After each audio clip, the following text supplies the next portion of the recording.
I am Wilfred Anagbe, and I appear here as the Bishop, the Catholic Bishop of Makurdi Diocese, the capital of Benue State in Nigeria.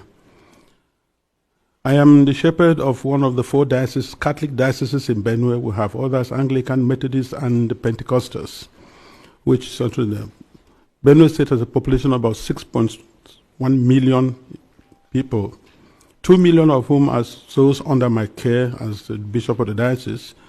Benue State is about 98% Christian, with very few Muslims living in towns. Nigeria and eventually my diocese and the state of Benue have become, in recent years, one of the most dangerous and insecure places for Christians. Christians and Muslims are nearly evenly divided among Nigeria's large population of over 200 million persons. Islamist extremists are fiercely contesting the possession, control, and governing law of the land, especially in the country's northern and central regions, the latter of which is where Benue is located. There are constant ethnic, political, and religious conflicts over land and allegiance. Constitutionally, we are a secularist country, but our unity has been fragile. Political and religious actions and even public speech have been carefully managed to avoid accusations of religious bias and political tensions. Today, the clear influence of Islamist extremists has changed the traditional social dynamics of tribe, ethnicity, religion, and the social status in Nigeria. Because just recently, at the beginning of the Ramadan fast, 12 states in northern Nigeria have declared closed schools so that they attend to this. And you can imagine, which other country in the world does that? Saudi Arabia is not doing it. Afghanistan is not doing it.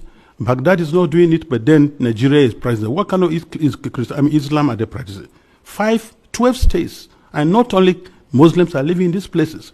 What happens with the educational program or curriculum of the country?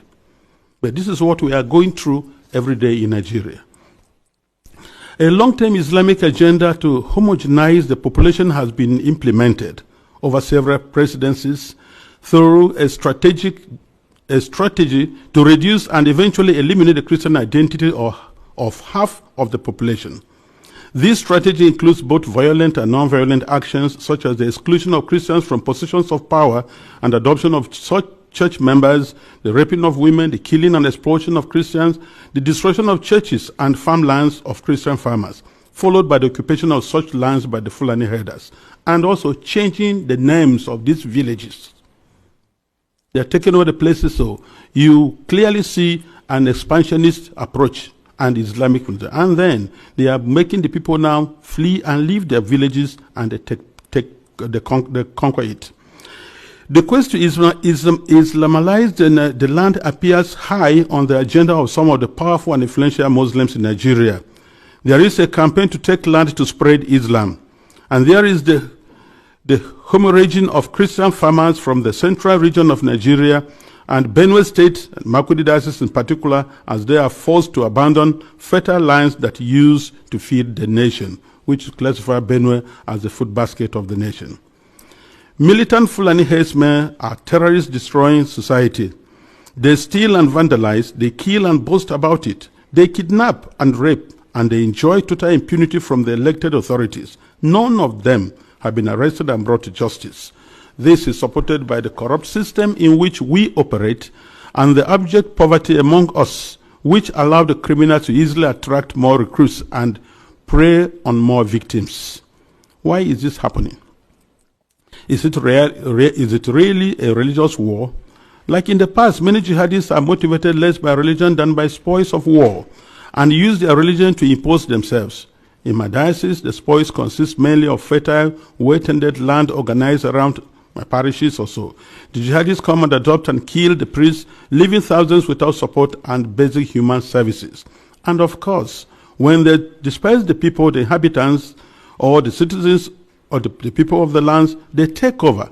And any attempt to go back and take care of your farms, surely you get killed.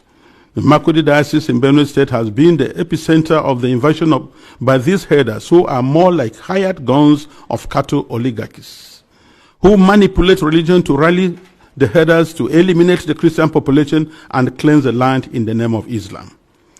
This objective is behind the relentless attacks against Benue's villages. When we call for help to the police and the army, they do not come. At the end of 2024, several villages were warned by the attackers of the upcoming violence, and the leaders called the police for defense ahead of time, but they did not come, and the Christian massacres, almost customary, took place, killing hundreds in Plateau and Benue, with the worst massacre claiming 47 people. The militant also burned down the 8 Catholic churches of St. Mary's Parish in the Diocese of Boko, which in Benue State, as well as the parish house, clinics, schools, and other houses. The militant Fulani herdsmen bear on defenseless villagers without consequences. They follow orders to conquer, kill, and occupy. They attack even those who have managed to escape into our IDP camps. Thereby, they have no place to run to.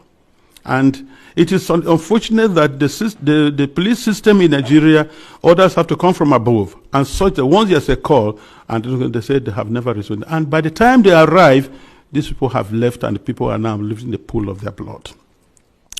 What I have recounted above is happening not only in Benue State. I believe our experience in Benue is symptomatic of what is happening elsewhere in large parts of Nigeria. The experience of the Nigerian Christians today can be summed up as that of a church under Islamist extermination. It is frightening to live there. Apart from the violent campaigns and attacks against Christian villages, there are now attempts by the Islamic Council of Nigeria and various Islamic groups to impose Sharia law on the Christian populations. Already, 12 states in the north of Nigeria are under this sectarian religious law, and attempts to extend the same to the south of Nigeria, which they have started. This month, governors in the north decided appropriately to close all schools and education institutions during the months of Ramadan, leaving millions of students without learning opportunity for 5 weeks. We live in fear because at any point it can be our turn to be killed, but to remain silent is to die twice. So, I have chosen to speak. I speak on behalf of the millions who are in the camps. In Benue State, in Makurdi Diocese alone, in my diocese, I have about 9 camps. 9. On the 5th of March, which was Ash Wednesday, we visited one of the camps, and many of my priests and religious went to the other camps, distributed them to begin the Ash Wednesday with our faithful who are there, because we are the voice of the voiceless. We have to talk for the defenseless. We have to talk about the weak and those who cannot talk about themselves. In one of the camps called the Mega Camp, there were over 3,000 inmates of that camp, and which was a record given to us by government. I speak on behalf of them and those children who have no husband, who have no father, and even their own voices taken away by the politicians who promised to help them, but have become the willing tools of the jihadists because they are talking politically correct statements, looking for next elections to come. I speak on behalf of those whose loved ones have been killed, but no one has even offered a word of consolation to them. I speak on behalf of the thousands of young girls who have been adopted and raped because no one, not even the media, mentions them anymore. Foremost, I speak on behalf of my flock who are unable to worship freely and unable to return to their ancestral farms and homes because that land has been ruthlessly taken from them by the armed herdsmen. And where they say they want to live in peace with the natives, if you must farm, you have to pay tax to hire the land which belongs to you. That is slavery, to say the least about it. As prosperous Nigeria is in the African continent, and I tell you, if there's outbreak of war in Nigeria, no country around us, Chad, Niger, Ghana, Guinea, Togo, no country can contain the population that will flee to these places. No country can be able to house over 5 million refugees. It's not possible because of that. And if 1 million refugees run to Chad and Niger, they'll collapse that country because there'll be no plan to take care of them. So we have to be very careful. Today, I urge you all to use every means within your mandate to start developing a strong and good relationship with Nigeria, where you know that when you speak of human dignity, You are also speaking of the same God-given right you believe is unalienable. Consider that Nigeria can be your ally, but it cannot be one where half the population is in the process of being murderously eliminated. Work with us, the churches, and other Nigerians of goodwill. We are working for a peaceful and prosperous society, and our desperate plight has been set aside U.S. foreign policy for too long, to the cost of thousands of lives. Concretely, I request and I plead, I ask you to redesignate Nigeria as a country of particular concern. This has both a practical and diplomatic meaning to signal that you are paying attention to what happens to us and elsewhere in the world.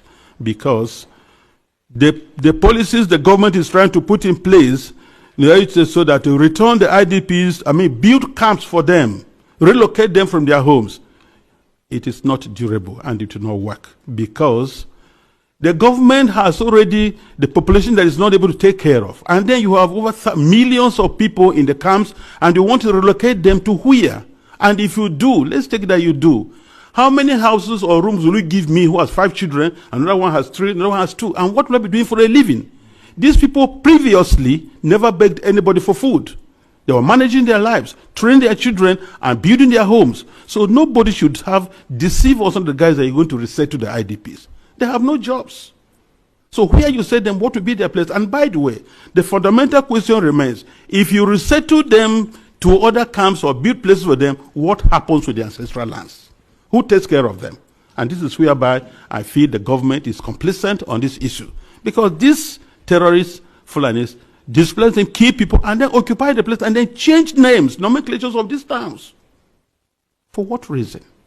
So we want to let the people go back to their homes and help for them to rebuild their lives. I implore this august body to insist on the return and rehabilitation of all the IDPs to their ancestral lands, and not to relocate them to other constructed camps elsewhere, which is an invented solution now being pushed in the Benue State government. And I tell you, Nigeria government can do that once they have to be accountable. Because I know Nigeria, under the auspices of ECOMOG, was able to reinstate constitutional government in Sierra Leone and Liberia. And they can do that now. We have the capacity, but because the leaders that are not prepared. And I think that's whereby I look, it's not just, conspiracy of silence, it is aiding, abetting, and supporting these terrorists to keep doing their work. This is my plea. Thank you very much for this attention. I can tell you with certainty that the world is not paying enough attention to the growing humanitarian disaster in Nigeria. Despite its strategic importance as Africa's most populous country, these warning lights are flashing because of this systematic religious persecution driven primarily by Islamists, and it's going unaddressed. Christians are the primary targets. They're murdered, kidnapped, raped, and terrorized on almost a daily basis, as has already been discussed. The numbers are staggering. The brutality is unspeakable, and the silence from global leaders is deafening. The U.S. government must act, and they must act now. Nigeria must be redesignated a country of particular concern. Biden administration's removal of this designation was a reckless mistake that emboldened the very terrorists who are slaughtering Christians. The U.S. should apply targeted sanctions against Nigerian officials who are complicit in religious persecution, as well as suspend certain trade benefits until concrete actions are taken to protect all Nigerians.